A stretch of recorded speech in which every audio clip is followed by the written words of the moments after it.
नमस्कार, मैं ज्योति श्रीवास्तव। आप देख रहे हैं सी न्यूज भारत। वक्त हो चुका है अलीगढ़ बुलेटिन का, तो आइए शुरू करते हैं अलीगढ़ की बड़ी और खास खबरों का सिलसिला। अलीगढ़ जनपद के थाना टप्पल क्षेत्र में बुधवार रात बड़ी सफलता मिली, जब थाना टप्पल व स्वाट सर्विलांस की संयुक्त टीमों का थाने पर दर्ज मुकदमे में फरार चल रहे हिस्ट्री शीटर बदमाश ओम प्रकाश उर्फ शाका से आमने सामने मुठभेड़ हो गई, जिसमें चारों ओर से घिरा देख बदमाश ने पुलिस पर फायरिंग शुरू कर दी। आत्मरक्षा में पुलिस की जवाबी कार्यवाही के दौरान गोली उसके पैर में लग गई और वह घायल होकर गिर पड़ा, जिसे तत्काल अस्पताल में भर्ती कराया गया। मुठभेड़ स्थल से पुलिस ने उसके कब्जे से एक अवैध देसी पिस्टल, 2 जिंदा कारतूस और 4 खाली खोखे बरामद किए। ओम प्रकाश 9 नवंबर की उस घटना में भी वांछित था, जिसमें उसने गिरफ्तारी के दौरान पुलिस पर फायरिंग कर आरक्षी देव दीक्षित को घायल कर दिया था और घटना के बाद अपने साथी निशांत के साथ फरार हो गया था, जिस पर थाना टप्पल में संबंधित धाराओं में मुकदमा दर्ज था। जी, टप्पल ब्लॉक से कुछ पुलिस अधिकारियों द्वारा एक घायल व्यक्ति को लाया गया था। बताया जाता है कि उनके साथ पुलिस की मुठभेड़ हुई थी, जिनके पैरों में दोनों में गोली लगी हुई थी। घायल व्यक्ति का नाम ओम प्रकाश, 28 वर्ष उम्र थी उनकी, और वो रहने वाले जलालपुर के बताए जा रहे थे। उनके ये दोनों पैरों का जो इलाज है, पट्टी वगैरह, वो सामुदायिक स्वास्थ्य केंद्र टप्पल में हो चुका था। उनका चिकित्सा परीक्षण भी टप्पल में हो चुका था। यहाँ पर उनके जो है हड्डी रोग विशेषज्ञ के लिए भेजा गया था, जिनके लिए उनको हमने एक्सरे एवं हड्डी रोग के लिए जेएनएमसी को रेफर कर दिया। डॉक्टर गजेश। कंडीशन क्या थी? कंडीशन, दोनों पैरों में चोट लगी हुई थी, पट्टी बंधी हुई थी और वाइटल उनके स्टेबल थे, तो कॉन्शियस थे, भेज दिया गया। थाना टप्पल एवं जनपदी स्वाट टीम अलीगढ़ की संयुक्त टीम द्वारा एक सराहनीय कार्य किया गया है। उक्त दोनों ही टीमों को मुखबिर के जरिए एक सूचना प्राप्त हुई कि थाना टप्पल का वांछित एनबीडब्ल्यू अभियुक्त ओम प्रकाश उर्फ शाका, जो 50,000 रुपये का इनामिया अभियुक्त है, जिसके द्वारा 9 नवंबर 2025 को थाना टप्पल पर तैनात आरक्षी देव दीक्षित के ऊपर 2 राउंड फायरिंग की गई थी, जिसमें एक गोली उसके पेट में एवं दूसरी गोली उसके गले में लगी थी, जिसे इलाज हेतु हायर सेंटर रेफर किया गया था। उक्त अभियुक्त ओम प्रकाश उर्फ शाका थाना टप्पल के यमुना एक्सप्रेसवे के 57 किलोमीटर माइलस्टोन के नजदीक ब्रिजवासी होटल नाम के एक खंडहर परिसर में एक नए आपराधिक घटना को अंजाम देने के उद्देश्य से आया हुआ है। उक्त सूचना के आधार पर दोनों ही संयुक्त टीम द्वारा उक्त खंडहर परिसर की घेराबंदी की गई, जिसकी भनक उक्त अभियुक्त को लगते ही उसके द्वारा अंधाधुंध फायरिंग पुलिस टीम पर आरंभ कर दिया गया। आत्मरक्षार्थ पुलिस टीम द्वारा भी फायरिंग की गई, जिसके क्रम में उक्त अभियुक्त के दोनों ही घुटनों में गोली लगी है, जिसे उपचार हेतु निकटवर्ती सीएचसी में भेजा जा चुका है। उक्त अभियुक्त से एक 32 बोर की पिस्टल, 4 जिंदा कारतूस, 2 खोखा कारतूस बरामद हुए हैं।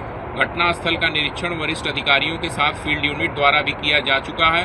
अग्रिम आवश्यक वैधानिक कार्रवाई पुलिस द्वारा की जा रही है। अलीगढ़ से सी न्यूज संवाददाता संजीव शर्मा की रिपोर्ट। अलीगढ़ के थाना बन्ना देवी क्षेत्र के जीटी रोड पर स्कॉर्पियो सवार दबंगों ने बाइक शोरूम संचालक के साथ मारपीट और लूटपाट की है। पीड़ित युवक हिमांशु शर्मा ने बताया कि वह मथुरा रोड का निवासी है और जीटी रोड पर बुलेट बाइक के शोरूम का संचालन करते हैं। उन्हें शोरूम के बराबर जीटी रोड पर एक्सीडेंट की जानकारी मिली, जिसके बाद वह बाहर आए थे। आरोप है कि इस दौरान स्कॉर्पियो कार सवार दबंग आए और मारपीट करते हुए उनके साथ लूटपाट की वारदात को अंजाम दिया है। युवक के साथ की गई मारपीट की घटना मोबाइल के कैमरे में कैद हुई है, जिसका वीडियो वायरल हो रहा है। घटना की सूचना पर पुलिस मौके पर पहुंची और मामले की जांच पड़ताल शुरू कर दी है।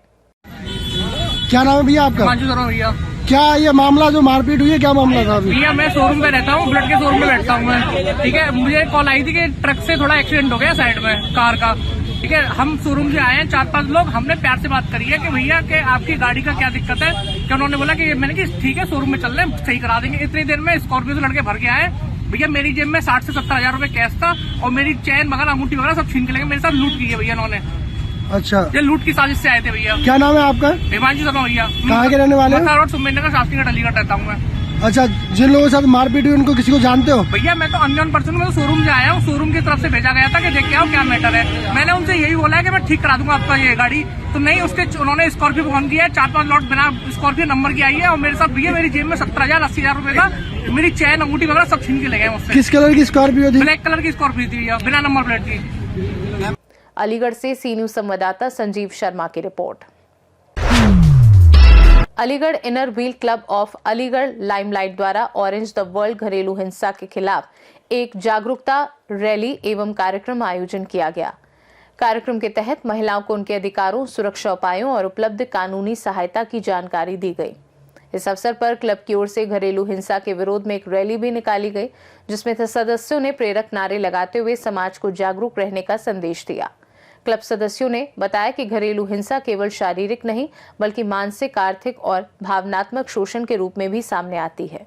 रैली के दौरान हेल्पलाइन नंबर भी वितरित किए गए और महिलाओं को आत्म सुरक्षा के लिए प्रोत्साहित किया गया। इस कार्यक्रम में प्रेसिडेंट रीता वाशने, सेक्रेटरी सोनिका सिंह, आईसो वंदना आदि मौजूद रहे। लाइमलाइट से आज नारी सशक्तिकरण पर बस इतना ही कहना चाहूँगी कि शायद बराबरी करें ना करें, जितनी भी महिलाएं कम से कम वो सभी लोग शिक्षित हों और दूसरी अपने कम से कम इतना कुछ भी व्यवसाय करें कि कम से कम अपना काम अपने आप करें, अपनी जिम्मेदारियां अपने तरीके से निभाएं और किसी के ऊपर डिपेंड ना रहें। मेरा मानना यही है कि महिलाएं इस चक्कर में ना पड़ें कि हमें किसी पुरुष की बराबरी करनी है। हम शायद कर भी नहीं पाएंगे क्योंकि दोनों ही रचनाएं प्रभु की अलग अलग हैं। कहेंगे कि पुरुष तो पुरुष अपनी व्यवस्थाएं निभा रहे हैं, ये जिम्मेदारियां निभा रहे हैं, और अगर कहें महिलाएं तो महिलाएं अपनी निभा रही हैं। लेकिन हाँ, शिक्षित रहें और अपने अधिकार के लिए, अपने हक के लिए हमेशा बोलें। कभी भी किसी अन्याय को चुपचाप सहन ना करें, बिल्कुल भी नहीं। बस मेरा यही है। नारी जी, क्या नाम है आपका? मेरा नाम सोनिका सिंह है जी। किस तरह का आयोजन किया गया है? मैं सेक्रेटरी हूँ inner wheel club of Aligarh limelight से। और जो ऑरेंज द वर्ल्ड यानी नारंगी, ये जो थीम दिख रही है, नारंगी रूप में हम इस भारतीय नारी के इस स्वरूप साड़ी में दिख रहे हैं आप सभी को, तो ये संदेश इस कार्यक्रम का हमारा ये है कि जो जागरूकता अभियान है, जैसे बहुत सारे हमारे देश में और अंतर्राष्ट्रीय स्तर पर भी बहुत सारे ऐसे अभियान हैं, पर उनमें से एक बहुत ही मुख्य रूप से अभियान जो चल रहा है वो ऑरेंज द वर्ल्ड। इसका आगमन जो हुआ है वो 25 नवंबर से लेकर 10 दिसंबर तक है और इस बीच में सभी पूरे भारत में नहीं, अंतर्राष्ट्रीय स्तर पर इस अभियान को मनाया जा रहा है। ऑरेंज द वर्ल्ड का मतलब ही यही है कि जो नारी के विभिन्न रूप हैं और उनके वजह से जो मतलब कई बार होता है सशक्तिकरण की हम बात करते हैं और महिलाओं में उत्पीड़न, जो इनजस्टिस, जो अन्याय की बात हो रही है, जो वायलेंस हो रहा है, यानी घर पर घरेलू उत्पीड़न की बात होती है, तो इन सभी जो मुख्य रूप जो केंद्र हैं हमारे इस भारत में, ऐसे अन्य अपराध हम हमेशा देखते आ रहे हैं, तो उनके ऊपर जो एक बिंदु लगे, एक फुल स्टॉप लगना चाहिए। तो ये आप मेरे साथ स्लोगन्स में भी देख सकते हैं, सब लोग जो दे रहे कि stop violence against injustice and against women and girls. तो ये है कि इस कार्यक्रम के संदेश जो उद्देश्य हम देना चाह रहे हैं वो यही है कि ये है तो छोटा सा प्रयास, लेकिन शायद इसकी आवाज़ बहुत दूर तक जाएगी। और मेरी जैसी महिला जो स्ट्रांग है, इंडिपेंडेंट है, और पढ़ाई को लेकर मैं फिर कहूँगी कि एजुकेटेड होना बहुत ज़रूरी है और इसी से आप अपने देश को बदल सकते हैं और मेरी जैसी आवाज़ बुलंद कर सकते हैं। धन्यवाद। और क्या नाम है आपका? मेरा नाम वंदना सिंह है जी। मैं IWC inner wheel club of Aligarh limelight से। आज हमने एक छोटा सा प्रयास किया है अपने क्लब के माध्यम से, इनर व्हील लाइमलाइट के माध्यम से, ये जो ऑरेंज द वर्ल्ड चल रहा है अगेंस्ट वुमेन के अगेंस्ट, ये जो इतनी सारी प्रताड़ना है जो हमारी छोटी छोटी बच्चियों को दी जा रही है। सबसे पहले हमें अपने समाज को एक संदेश देना चाहिए कि पढ़ाई, एजुकेशन मस्ट इम्पोर्टेंट। अगर हमारा एक महिला जब पढ़ती है तो पूरा एक समाज सुधरता है। ये चीज़ हमेशा ध्यान रखनी चाहिए कि हमने एक महिला को पढ़ा दिया तो वो अपने परिवार को पढ़ाएगी, एक पूरा समाज शिक्षित हो जाएगा। ये सबसे मोस्ट इम्पोर्टेंट बात है कि एजुकेशन इज़ अ मस्ट। और हमने ये छोटा सा प्रयास किया है एक रैली के माध्यम से, अपने क्लब के माध्यम से, कि हम थोड़ी सी महिलाओं को जागरूक कर सकें। यदि हमने सबसे पहले अपने आप को जागरूक कर लिया और अपने पास में बैठी एक महिला को जागरूक कर दिया। अलीगढ़ से सी न्यूज संवाददाता संजीव शर्मा की रिपोर्ट।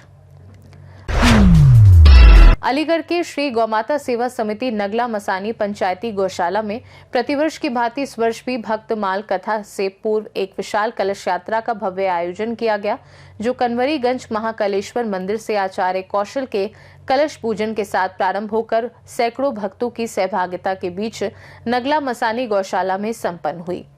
पीले वस्त्रों में सजी महिलाएं सिर पर कलश धारण कर भजन कीर्तन के साथ आगे बढ़ती रहीं, जबकि ढोल, नगाड़ू, डीजे और राधे राधे के जयकारों से वातावरण भक्तिमय हो उठा। विधायक मुक्ता संजीव राजा ने यात्रा का उद्घाटन किया। समिति अध्यक्ष कृष्णा गुप्ता के अनुसार ये यात्रा 4 से 10 दिसंबर तक चलने वाली भक्तमाल कथा का प्रथम चरण है। गौशाला में 600 से अधिक गौवंशों की सेवा जन सहयोग से चल रही है और यात्रा से प्राप्त दान राशि गौ सेवा में ही उपयोग होगी।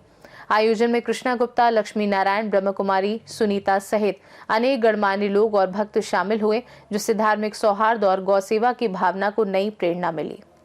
क्या कहेंगे आप? मैं कृष्णा गुप्ता, गौशाला की अध्यक्षा।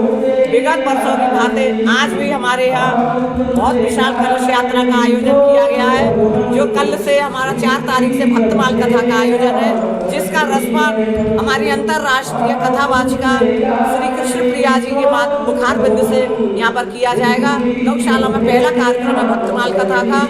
हम सब लोगों का कथा का केवल एक ही माध्यम रहता है।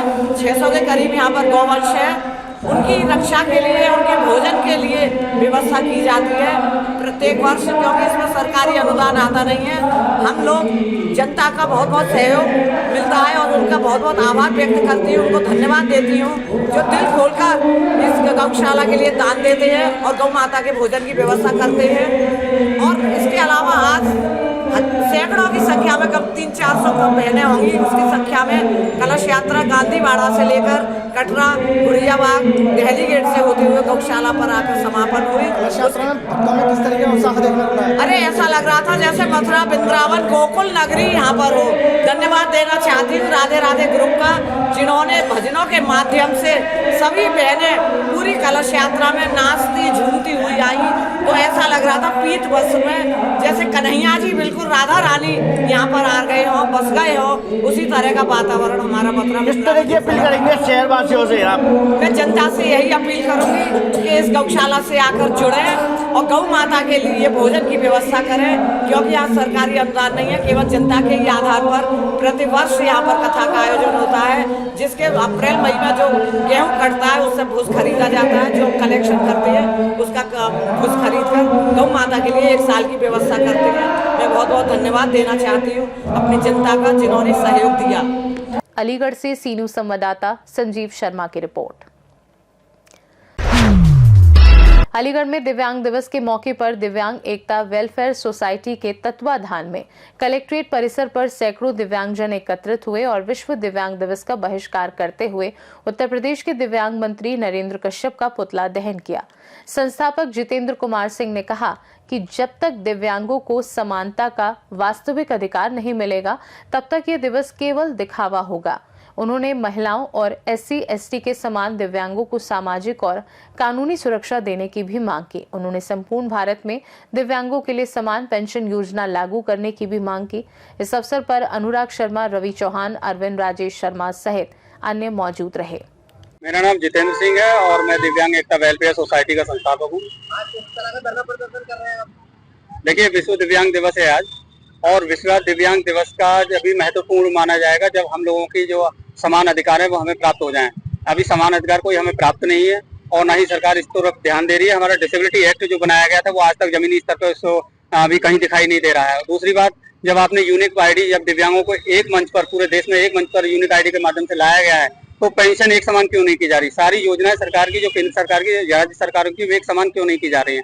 इसी बात को लेकर के हमने आज धरना प्रदर्शन किया और इसका बहिष्कार किया है। जिस तरीके से महिला और SC/ST एक्ट जो लागू किया गया है सुरक्षा के लिए, उसी तरीके से दिव्यांगजनों के लिए भी कानून अधिकार दिया जाए और उनकी सुरक्षा प्रदान की जाए महिला अधिकार अधिनियम के तहत और SC/ST एक्ट के तहत दिव्यांगों की सुरक्षा प्रदान की जाए। यहाँ पर क्या क्या मांग किया? यहाँ पर हमें यही कहा है कि हमारा दिव्यांग अधिकार अधिनियम है वो पूरे देश में जमीनी स्तर पर लाया जाए और इसके तहत कार्य किए जाए। और दूसरी चीज है, जब एक समान, एक देश है, एक समान दिव्यांग को पेंशन एक समान पूरे भारत में तुम्हें एक समान पेंशन का प्रदान की जाए। क्या नाम है, क्या पद है? जितेंद्र सिंह, मेरा नाम जितेंद्र सिंह है, मैं दिव्यांग एकता वेलफेयर सोसाइटी का संस्थापक। इस विषय को लेकर यहाँ पे धरना प्रदर्शन हो रहा है आपका? देखिए, आज विश्व दिव्यांग दिवस है और दिव्यांग दिवस जो मनाया जाता है वो एक त्योहार की तरह मनाया जाता है। उनके उन्नति और समान अधिकारों को लेकर के मनाया जाता है। लेकिन हमारे देश में ये हो रहा है कि डिसेबिलिटी एक्ट बनाया गया, लेकिन आज तक जमीनी स्तर पर उसके विषय में कोई कार्रवाई नहीं की जाती है और ना ही उसके एक्ट के तहत कोई दिव्यांगों को सहूलियत, सहायता और ना समान अधिकार, कोई भी कुछ भी नहीं मिल पा रहा है। कौन से अधिकार हैं जो आपको अब तक नहीं मिल पाए हैं?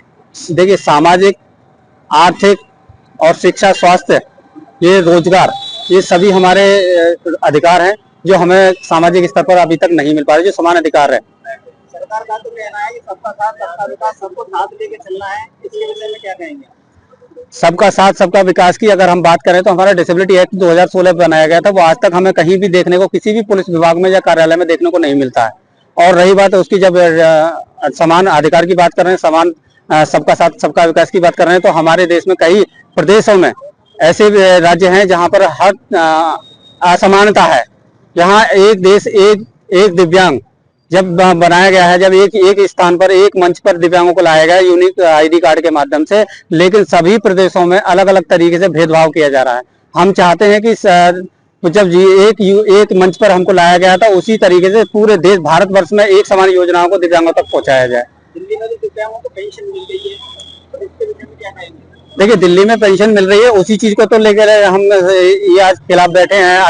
आज हम काला दिवस मना रहे हैं और इसका बहिष्कार कर रहे हैं कि एक समान सभी राज्यों को एक समान पेंशन क्यों नहीं दी जा रही, भेदभाव क्यों किया जा रहा है। हम चाहते हैं कि जब एक मंच पर लाया गया है तो सभी को एक साथ एक समान कार्य करने चाहिए, एक समान उनको पेंशन, उनकी जो भी योजना है एक समान मिलनी चाहिए। आज की मुख्य आपकी जो मांग है वो कौन कौन सी रहेंगी? हमारी जो मुख्य मांग है, सबसे पहले तो यही है, डिसेबिलिटी एक्ट जो बनाया गया वो पूरे भारतवर्ष में उसको समानता के दायरे में ला करके सभी को उसको पालन कराया जाए, सभी राज्यों को, और उसके तहत दिव्यांगों को लाभ दिया जाए। मैं ये कहना चाह रही हूँ कि हमारी पेंशन बढ़नी चाहिए। 1000 रुपए में कुछ नहीं होता, महंगाई का दौर चल रहा है। और मैं काफी 8 वर्ष से काशीराम योजना 200 नंबर 206 में रह रही हूँ और अभी तक वो मेरा अलॉटमेंट नहीं हुआ। मैं रिक्शे से बहुत भाग दौड़ कर रही हूँ, लेकिन आज भी उसी काम से आई थी, लेकिन ये काम मुझे पता चली तो मैं यहाँ पर आई हूँ। आज अभी तक मेरा वो काम नहीं हुआ और पैसे मांगते हैं सब मुझसे कि 50,000 रुपए दो जब तुम्हारा फ्लैट अलाउंसमेंट हो। पैसा दलाल लोग मांगते हैं। दलाल का नाम बताओ। चैलेंज और देते हैं, मनोज नाम का दलाल है, चैलेंज और देता है। रहता है मनोज? वहीं पे रहता है फ्लैटों में। क्या फ्लैट नंबर है उसका? ऐसे नहीं पता मैडम मुझे।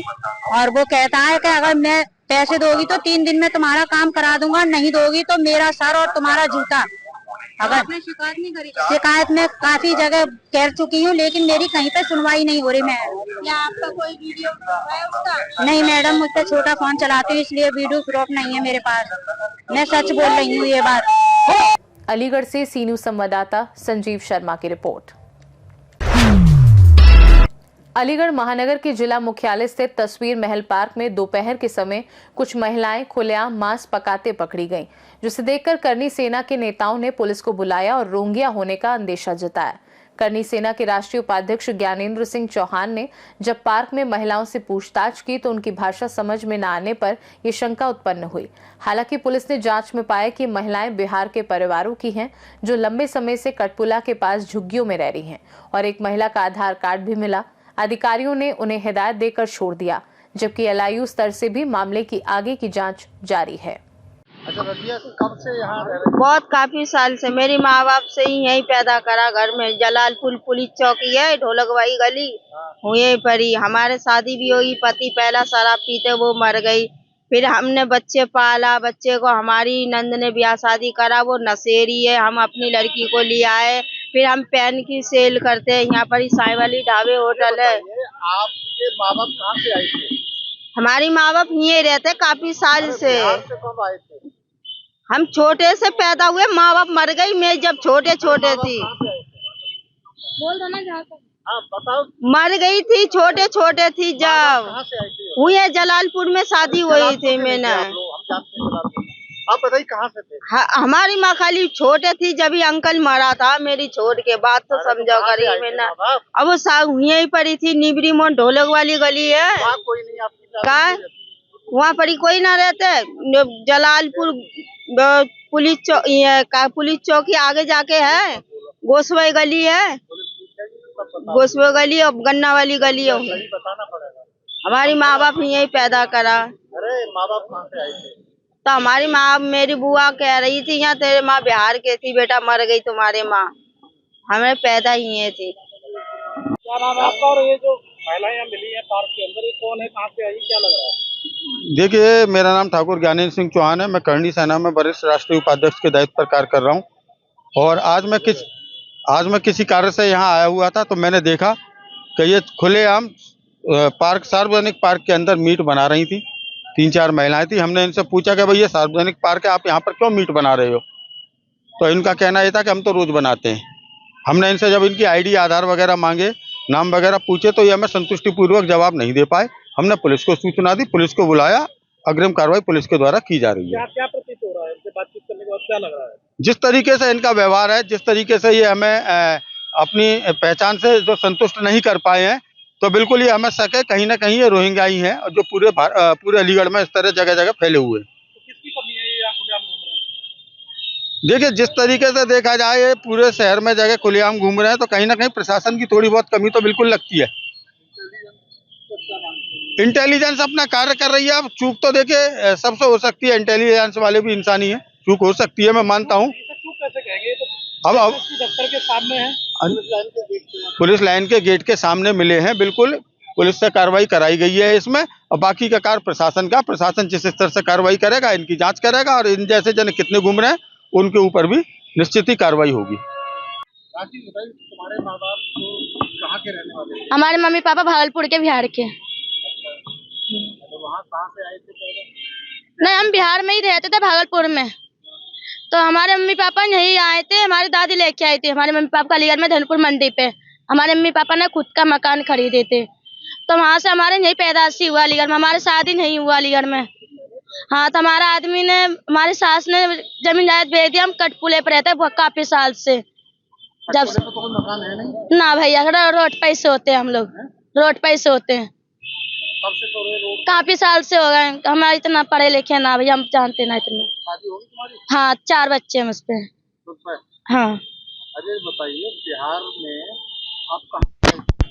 बिहार में ही रहते हैं, हमारे मम्मी पापा वहीं से रहते हैं। उससे पहले कहाँ से, बांग्लादेश से आए थे? नहीं, हम बांग्लादेश से नहीं, हम बिहार में भागलपुर के। हम नहीं जानते कहाँ बांग्लादेश, हम जानते ही नहीं है कभी भी, और ना हमने देखे। हमारे माँ बाप ने यहीं ले आए, हम यहीं पे। हाँ, हमारे कटपुले पे भैया, हम नहीं लेके आए। आई कार्ड है? हाँ है, पुलिस लाइन में हम वोट डालते थे। हम पुलिस लाइन पे, जो पुलिस लाइन नहीं है। अलीगढ़ से सी न्यूज संवाददाता संजीव शर्मा की रिपोर्ट। अलीगढ़ जनपद के थाना जवा क्षेत्र के कासिमपुर पावर हाउस प्लांट में एक विशालकाय अजगर दिखाई दिया, जिसका वीडियो सोशल मीडिया पर तेजी से वायरल हुआ। सूचना मिलने पर सीआईएसएफ के जवानों और वन विभाग की टीम मौके पर पहुंची और अजगर का सफलतापूर्वक रेस्क्यू किया। ये घटना जवा इलाके के कासिमपुर पावर हाउस की सुरक्षा एवं वन्यजीव संरक्षण की जिम्मेदारी निभाने वाली टीमों की तत्परता को उजागर करती है। अलीगढ़ से सी न्यूज संवाददाता संजीव शर्मा की रिपोर्ट। फिलहाल के लिए अलीगढ़ बुलेटिन में बस इतना ही। देश और दुनिया की बाकी खबरों को जानने के लिए आप देखते रहिए सी न्यूज भारत।